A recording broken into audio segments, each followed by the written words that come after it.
मी आज इथे माझ्या मुलीबद्दल बोलायला नाही आली। मी आधीही सांगितलंय आणि आता पुन्हा सांगेन की माझी मुलगी कल्प्रिट नाहीये, ती विक्टिम आहे।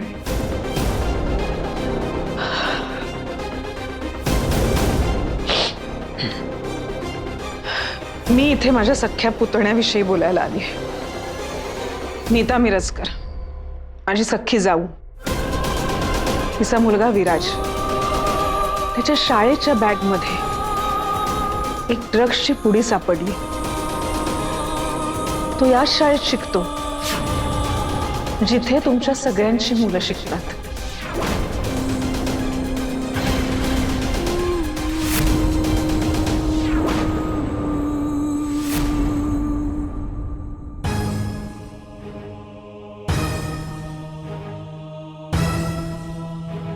चालेल।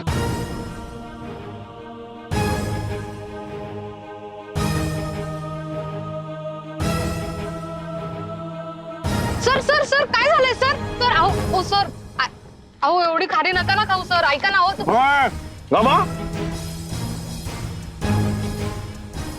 सर हळू तरी खा किमान, ठसका लागेल तुम्हाला। आतमध्ये ओकणार होतो मी, त्यापेक्षा ठसका परवडला मला। सर नका खाऊ, खारी मैदा आहे नुसता। माझा बाप होण्याचा प्रयत्न करू नकोस, घरी आहे तो पुरेसा आहे मला। ठीक आहे, मी ना आता त्यांनाच फोन करून सांगते की तुम्हाला ना बसण्या झालाय आणि तुम्ही खारी खात सुटलायत फक्त। काय करू, काय करू मी सांग मला? याच्यापेक्षा आधीची वाघीण बरी होती ना। कधी कधी वाघिणीचे कॉस्ट्युम घालायची, ओरडायची बिरडायची, शांत व्हायची। हा बघ मोर पिसारा फुलवलाय, बूट उघडे टाकून नाचतोय अख्खं पोलीस स्टेशन भर। सर्कस लावली रे, पोलीस स्टेशनची सर्कस झाली आहे। कोण कुठल्या पाळण्यावरून कुठल्या पाळण्यावर झुलतोय, का झुलतोय, काय करतोय, कोणाला काही माहित नाहीये। सर नक्की काय झालंय? त्या मिरजकरांसाठी पोलीस प्रोटेक्शन मागायला मी गेलो। हा मला म्हणतो मी शर्ट कोणता घेऊ? उघडा नाच म्हणाव, मला काय करायचंय? मला काय विचारतो शर्ट कोणता घेऊ? त्यांना पोलीस प्रोटेक्शन देणं ही गरज आहे, आपण पोलीस आहोत यार। कुठल्या तरी कंबोडियाच्या पार्टीला ह्याला जायचंय, घाल म्हणून जोकरचे कपडे घाल, अख्ख्या गावभर मिरव, मला काय करायचंय? सर कंबोडिया देश आहे, कंबोजिया। तुला काय माहित? सर नताशा कंबोजिया खूप मोठी सोशलाइट आहे। तुला कसं माहित? मी पेपर वाचते। तू कसा पेपर वाचते ना मला माहिती आहे समजाडे। तू काही नाही, फक्त पेज 3 उघडतेस, त्यावर ह्या ज्या काही हिरोईन कपडे घालतात ते कपडे तू पाहतेस, कारण ते कपडे घालण्याची तुझी फॅन्टसी आहे म्हणून तू तेवढंच करतेस। खरं सांग सर, पेपर मध्ये हे सगळं असतं, आपण अवॉइड नाही करू शकत। नाही, तू इतर सगळं अवॉइड करून तेच बघतेस, तर माझं म्हणणं आहे पिक्चर कोणता लागलाय, मग त्यात बच्चन आहे का धनुष आहे, मग चोरून तो पिक्चर बघायचा ड्युटीच्या नावाखाली आणि इथून त्या बुरुड बिरुड सगळ्यांना स्टोऱ्या सांगायच्या पिक्चरच्या। एवढीच खारी, खारी सांग त्याला। संपली त्याच्याकडची शेवटची बरणी आहे, सगळ्या खाल्ल्या तुम्ही। खारी संपली का? काय रे तुम्ही असं करता? काय होणार आहे माझं, काय होणार जा? खारी लागल्यानंतर माणूस खारीच्याच बरणीत हात घालणार, माहितीये ना? संपत हलकी भरून ठेवायची। खारी लागल्यानंतर गावभर फिरणार का मी?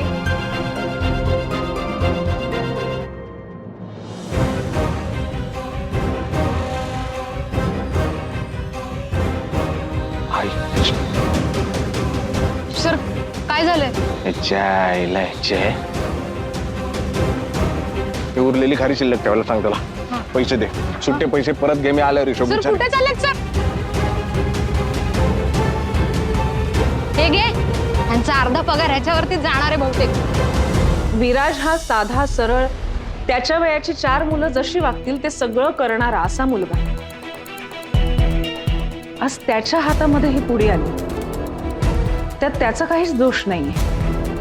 पण जर उद्या त्याने ती पुडी घेतली आणि वारंवार घेत राहिला तर त्यात त्याचा, आपला आणि आपल्या व्यवस्थेचा दोष असेल, ही आपली जबाबदारी असेल। मुलं या मार्गाला लागण्याचं सुरुवातीचं कारण हेच आहे की परीक्षेमध्ये चांगले मार्क मिळावे याचं प्रेशर असतं त्यांना। आपण आपल्या मुलांच्या पाठीवर वह्या पुस्तकांनी भरलेली दप्तरं नाही, तर आपल्या अपेक्षांचं ओझं देत असतो आणि त्या मुलांना ते पेलण्याखेरीज काही पर्यायच नसतो।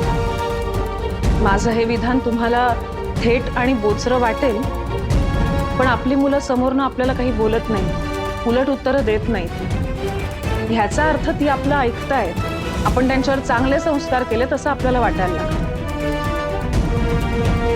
मुलं स्वतःला आतल्या आत आणखीन कोंडून घ्यायला लागतात आणि या कोंडवाड्यातून किलबिल नावाची किल्ली त्यांना बाहेर काढेल असं त्यांना वाटायला लागतं.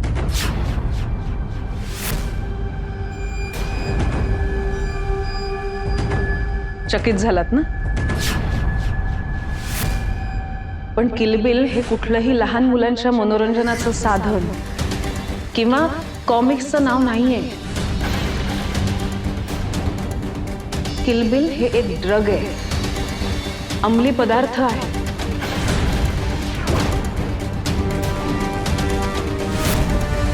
आणि जो घेतला की मुलांचा अभ्यासात लक्ष लागतं, रात्री झोप येत नाही, सगळं चोख लक्षात राहतं आणि ह्याचा रिझल्ट म्हणून परीक्षेत चांगले मार्क मिळतात. आणि हे असं सांगून त्यांना ड्रग विकलं जातं. आणि सायंटिफिकली हे खरं आहे. म्हणजे मी ह्याचं सेवन केलेलं नाही, पण कुठलाही अंमली पदार्थ जे काम करतं तेच किलबिल सुद्धा करतं. तात्पुरता मुलांना प्रचंड उत्साह येतो, त्यांना एनर्जी वाटते.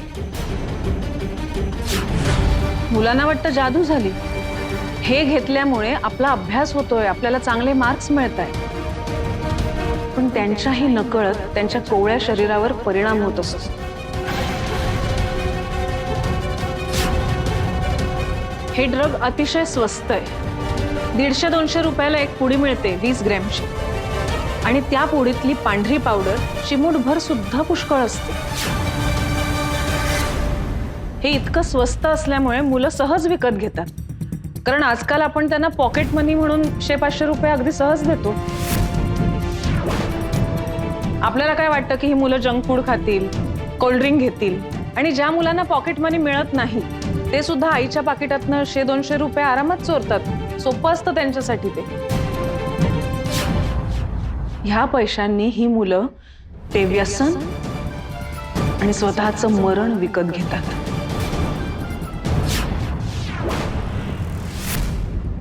आमच्या शाळेचा विद्यार्थी अमित कारखानेस, त्याच्याबरोबरही असंच झालं. म्हणून तुम्ही मुलांशी बोला. ते काय खातायत, काय पितायत, दिलेले पैसे कुठे खर्च करतायत हे त्यांना विचारा. सौम्य भाषेत बोला, प्रेमाने बोला, पण बोला.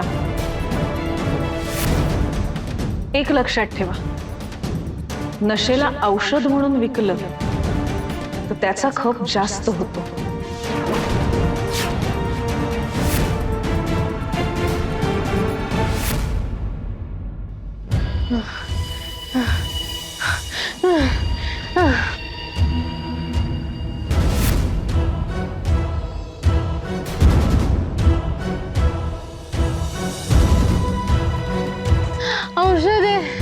औषध हवंय.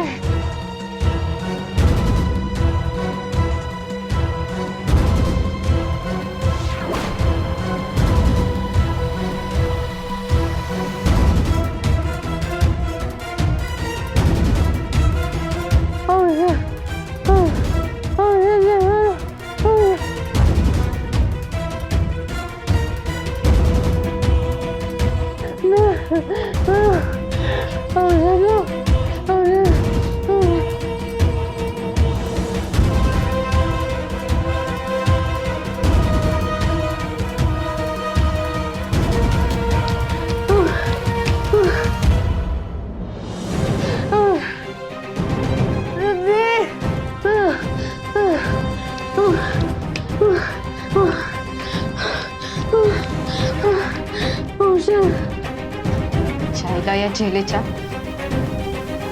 फार वाट लावली या पोरीची. मग नरकात चढेल, नरकात.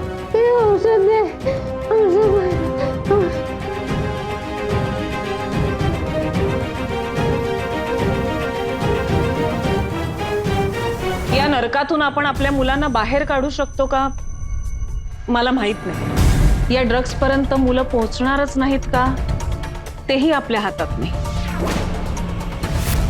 पण निदान या गोष्टीचा परिणाम काय होईल त्यासाठी आपण मुलांना सतर्क तर करू शकतो. ते तर आपल्या हातात आहे की नाही. मग त्यासाठी सगळ्यात आधी आपल्याला त्याची माहिती हवी.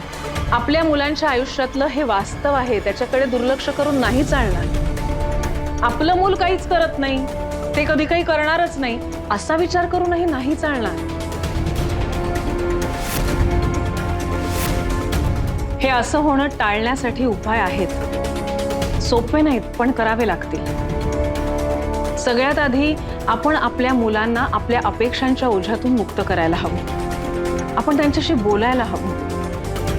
त्यांच्यात आणि आपल्यात संवाद व्हायला हवा. अहो, एकट्या मुलांना बोलून प्रश्न सुटणार नाहीये. हा सिरियस इश्यू आहे. पोलिसांनी यात कठोर पावलं उचलायला हवीत. पोलीस काय करतायत? मॅडम, माझा भाऊ मंत्रालयात आहे, त्याच्यामार्फत सीएम साहेबांशी या विषयावर बोलूया. तसं झालं तर उत्तमच. पोलिसांचं नाव काढलं म्हणून सांगते, स्वानुभवावरून सांगते, पोलीस त्यांच्या परीने त्यांचं काम चोख करतायत. शहरामध्ये जे ड्रग कार्टेल चालू आहेत त्याच्या विरोधात ते सक्रिय आहेत, कंबर कसून आहे. पण आपलीही काहीतरी जबाबदारी आहे ना. आपण सावधान राहूया, सतर्क राहूया. हा जो नवा शत्रू आहे तो आडून आडून वार करणार आहे. लहान मुलांना टार्गेट करणार आहे. हे असले भ्याड हल्ले तो सुरूच ठेवणार. अहो, पोलिसांना एवढं सगळं माहिती आहे, मग पकडत का नाहीत त्या लोकांना? सर, या केसमध्ये हे सगळं करणारा माणूस अजूनपर्यंत समोर आलेला नाही. त्याचा चेहरा कोणी पाहिलेलाही नाही. त्याची ओळख म्हणजे फक्त एक शब्द आहे, आणि तेच त्याचं सध्याचं नाव आहे, किलवर.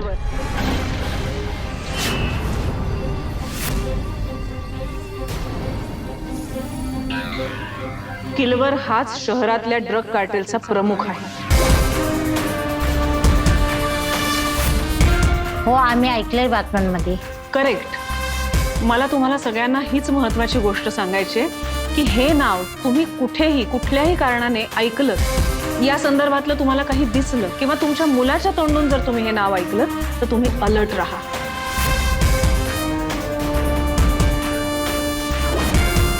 कारण सध्या हे नाव एवढाच पुरावा आपल्याकडे आहे. त्या घाबरट, भ्याड आणि विकृत माणसाने घेतलेलं खोटं नाव किलवर.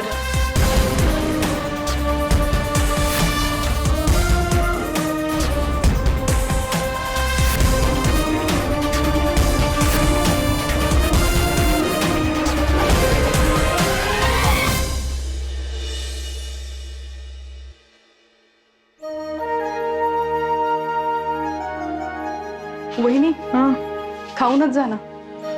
थोड्या वेळाने येते. ठीक आहे, आराम कर. वीरू त्या दिवशी तुला जे काही बोलला ना, ते मी त्याला सांगितलं म्हणून नाही बोलले. ते तर माझे संस्कारच नाहीत. मी तर त्याच्यासमोर कितीदा तुला भांडली आहे, काही बोललो, पण तू त्याला कायम प्रेमाने बोलली आहेस, सांभाळून घेतलंय, म्हणून तो तुझ्याकडे आला. आणि आई म्हणून तू कधीच अयशस्वी नाही ठरलीस. उलट तर तू बाकीच्या आयांसाठी आदर्श आहेस. तू खूप छान आई आहेस. मी पण नाहीये तेवढी चांगली, मला माहिती आहे. पहिली अगं बोलता मी खूप वाईट वागले. मी खूप बोलले तुला, तुझ्या बाबतीत मी खूप कमी पडले. शांत हो, शांत.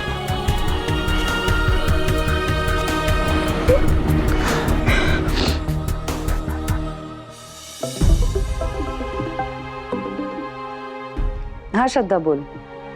अगं, तुला थँक्यू म्हणायला फोन केला होता.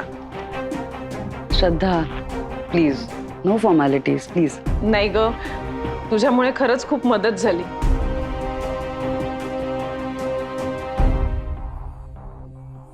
म्हणजे बँकेचं लोन फेडता आलं ना आम्हाला.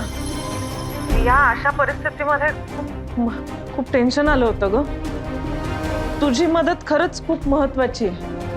श्रद्धा, मला कळतंय. हे बघ, मी खरं सांगू का, मी आता जे काय करते ना ते फार काही नाहीये खरंच.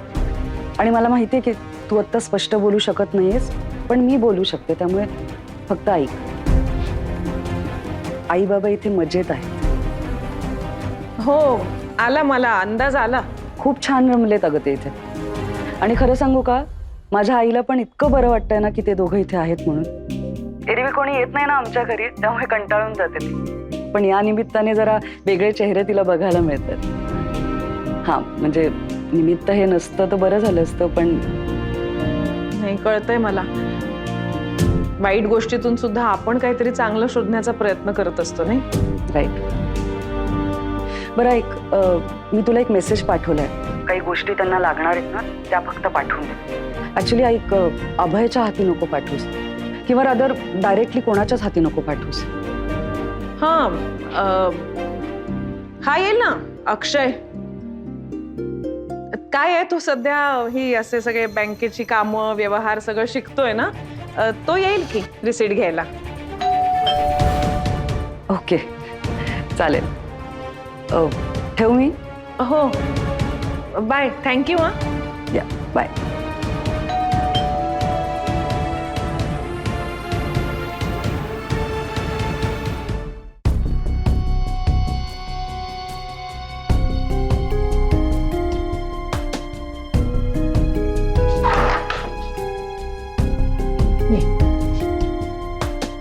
कुठे गेला होतास? जॉब इंटरव्ह्यूसाठी.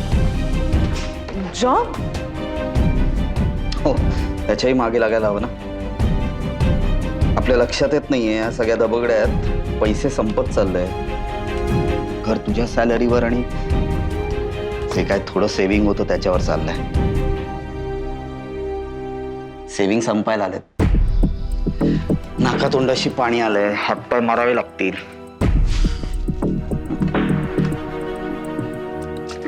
कुठे करणार आहेस जॉब? कुठे अजून मिळायचंय? कुठला तर कुठलाही तरी. अरे पण म्हणजे तुझ्या कॅलिबर पेक्षा हलकं काम असेल तर कशाला ना? श्रद्धा, मी तुझ्याकडनं एक गोष्ट शिकलो. मी तशा बऱ्याच गोष्टी शिकलोय. त्यातली एक गोष्ट महत्वाची आणि आत्ता प्रॅक्टिकल. कुठलाही जॉब हलका नसतो, छोटा नसतो.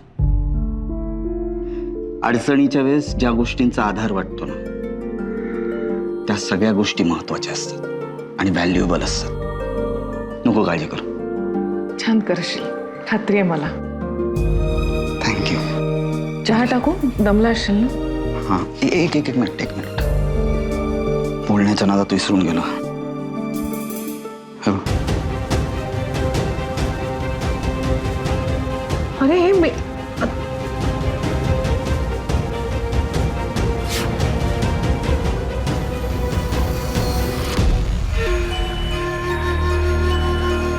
किलवर हाच शहरातल्या ड्रग कार्टेलचा प्रमुख आहे. की हे नाव तुम्ही कुठेही कुठल्याही कारणाने ऐकलं, या संदर्भातलं तुम्हाला काही दिसलं किंवा तुमच्या मुलाच्या तोंडून जर तुम्ही हे नाव ऐकलं तर तुम्ही अलर्ट राहा. कारण हे नाव हा एवढाच पुरावा आपल्याकडे आहे. त्याने घेतलेलं खोटं नाव आहे किलवर. कुठले तरी शाळेत जाऊन पोपटपंची केली तिने. डायरेक्ट नाव घेतलंय तुमचं. एकदा नाही, खूपदा. खूप हिंमत वाढली तिची किलवर. आता पुढे काय? पुढे काय बघायचं आता काय ते. तू बोललीसच का? अरे मी अर्थातच केस संदर्भात काहीच नाही बोलले. मी फक्त पालकांनी कसं वागायला हवं, म्हणजे आपल्या बाबतीत काय झालं, कसं झालं, आपल्याला काय नवीन गोष्टी कळल्या. हे बघ, बेसिकली पालकांनी मुलांशी कसं वागायला हवं, त्यांच्याशी काय बोलायला हवं, त्यांना काय विचारायला हवं, या अशा सगळ्या गोष्टी बोलले मी. त्यासाठीच तर गेले होते ना. आपलं हे ठरलं होतं ना, पब्लिक फोरम मध्ये असं काही बोलायचं नाही. आता चौताळला तर काय करायचं तेही सांग मला.